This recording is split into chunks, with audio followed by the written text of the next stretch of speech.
이번에 소개해드릴 책은 브로커의 시간이라는 책입니다.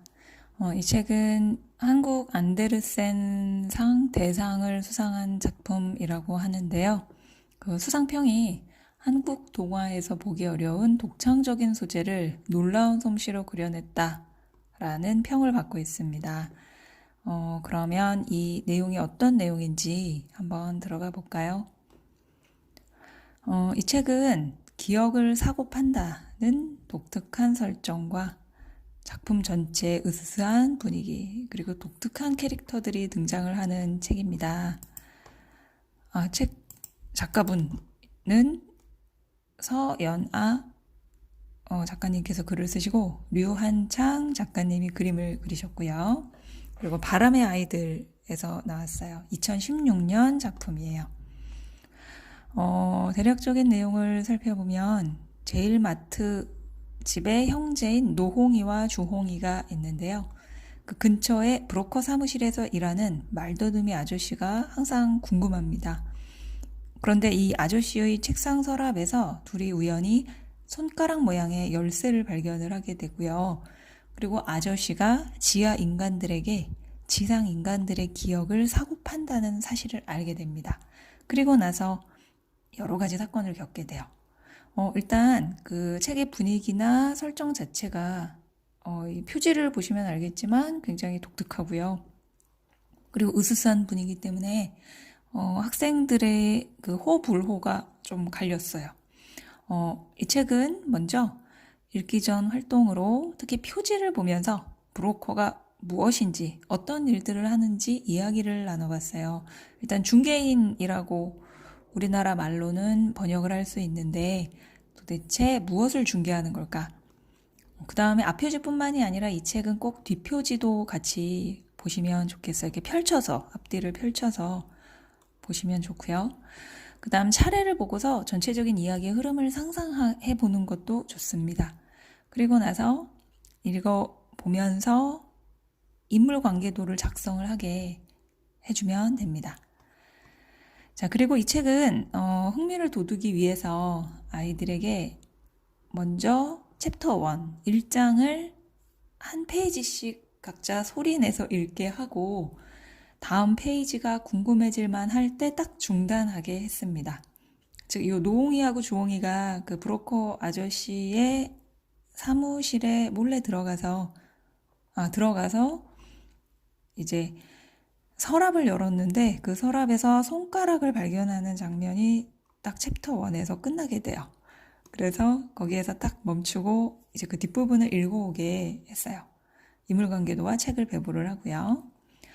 자, 그리고 이제 읽으면서 재미있는 장면을 꼭 3군데를 찾아오라고 했는데 아이들이 실제로는 3군데보다 훨씬 더 많이 찾아왔어요. 그리고 서로 중복되는 부분도 있었고요. 자, 이제 아이들이 책을 읽어왔어요. 책을 읽어와서 저마다 읽어온 소감을 발표를 했는데 서로 이야기를 하려고 난리법석을 떨었습니다. 그래서 각자 돌아가면서 소감을 얘기한 후에 포스트잇에 붙여온 인상적인 장면을 발표를 하고 왜 골랐는지 이유를 들어보는데요. 이유를 말할 땐 반드시 구체적으로 완성된 문장으로 마무리하게 지도를 해주시면 됩니다. 제가 이 장면을 고른 이유는 아저씨의 이런 행동이 너무나 신기했고 재미있었기 때문입니다. 보통 아이들이 재밌어서요, 신기해서요, 이렇게만 단답식으로 얘기를 하는데 그럴 땐 반드시 구체적으로 완성된 문장으로 문장 성분을 다 갖춰서 이야기하게 해주세요.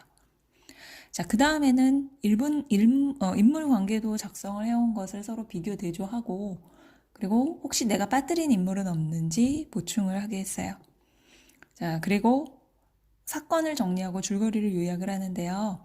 사건을 대략 소설의 5단계, 발단, 전개, 위기, 절정, 결말로 나누어서 갈등이 발생하고 심화된 후에 이 갈등이 해결되는 과정을 5단계로 나눠서 정리하게 해서 발표를 했습니다.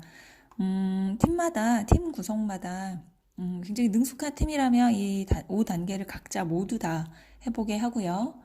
또 아직 새로 시작을 했거나 아직 미숙한 친구들한테는 이 각각의 단계를 설명을 해준 후에 저마다 파트를 나눠서 자기가 맡은 파트를 요약해서 발표하게 시키면 됩니다. 또한 이 단계를 연습을 할 때 글쓰기가 아직 미숙한 친구들은 원고지에 대략 발단 200자, 그 다음 전개 200자, 그 다음 위기나 절정을 200자나 300자, 그리고 결말을 150에서 200자 정도로 나눠서 쓰게 하면 원고지 쓰기 연습도 되고 내용 요약을 하는 연습도 됩니다. 자, 그럼 이제 주제 심화 단계로 들어가면 이 브로커의 역할이 무엇인가? 이야기 속에서 브로커는 사람들과 지하 사람들을 기억으로 연결을 해주는 존재인데요. 즉, 지상에 사는 사람들의 기억 중에서 그 매일 반복되거나 사소한 기억들, 즉 바보 기억을 이 지하 사람들에게 파는 역할을 해요. 그리고 이제 씨앗 기억은 소중하고 절대 잊을 수 없는 기억인데 이 아이들과 바보 기억과 씨앗 기억이 무엇인지 이야기를 나눠봤어요. 자, 그 다음엔 이걸 본인에게 적용해 보는 건데요. 나는 사람들과 사람들 사이에 어떤 것을 중개하고 싶은지. 사실 이 세상 모든 직업들은 대부분 중개를 하는 일이죠. 뭐 부동산을 중개할 수도 있고요. 직업을 중개할 수도 있고 또 다른 여러 가지 물건들을 중간에서 중개해서 사고 파는 일들이라고 얘기할 수 있어요. 그래서 아이들이 상상력을 펼쳐서 이야기도 할 수 있게 해줬어요. 그랬더니 친구들이 뭐 지구 쓰레기를 필요로 하는 외계인들에게 이걸 중개하겠다. 헌 옷을 중개하겠다. 산소를 중개하겠다. 등등 다양한 상상력을 펼쳤습니다. 그리고 내가 팔고 싶은 기억, 특히 그 바보 기억들이 있었죠. 그 바보 기억들을 리스트를 만들어서 내가 팔고 싶은 기억을 적게 했어요. 한 3개에서 5개 정도. 그랬더니 친구들이 정말 폭발적인 반응을 보였어요. 친구들이 가장 많이 팔고 싶어 했던 또 내가 사고 싶어 했던 기억이 혹시 뭔지 짐작하실 수 있겠어요? 아이들이 적어낸 기억들을 보고 또 아이들이 다른 친구들이 팔고자 하는 기억 중에서 특히 영어와 수학을 잘하는 기억을 사고 싶대요. 그래서 왠지 약간은 짠하기도 했어요. 요즘 영어 수학 학원 다니느라 너무 힘들어하죠. 특히 이 활동을 할 때는 이제 아이들과 그 따끈한 코코아를 나눠서 마셨는데요. 제가 보온병에 준비해서 이 책 속 내용 중에 아이들이 브로커 아저씨네 사무실에 가면 자판기로 항상 코코아를 빼먹는 장면이 나와요. 그랬더니 아이들이 그걸 자기도 직접 먹어보고 싶다고. 그래서 이 코코아를 제가 보온병에 준비를 해서 저는 브로커 아저씨 역할을 하고 아이들은 이야기 속 노홍이와 주홍이가 되어서 코코아를 마시며 이야기를 나눴어요. 즉 5학년 아이들, 특히 이 초등학생 아이들은 직접 활동하는 것을 정말 좋아하고 그 경험을 바탕으로 활동을 하게 되면 책에 대해서 굉장히 긍정적인 태도를 가지게 됩니다. 자, 그리고 이제 조금 더 주제를 심화를 하면 이제 이 책 속의 내용을 우리 사회, 세상과 연결을 하는 건데요. 아이들에게 실제로 기억을 중개하는 회사가 있다라고 말을 하니까 다들 눈이 휘둥그레졌어요. 여러분은 기억을 중개하는 회사가 어떤 회사라고 생각하세요?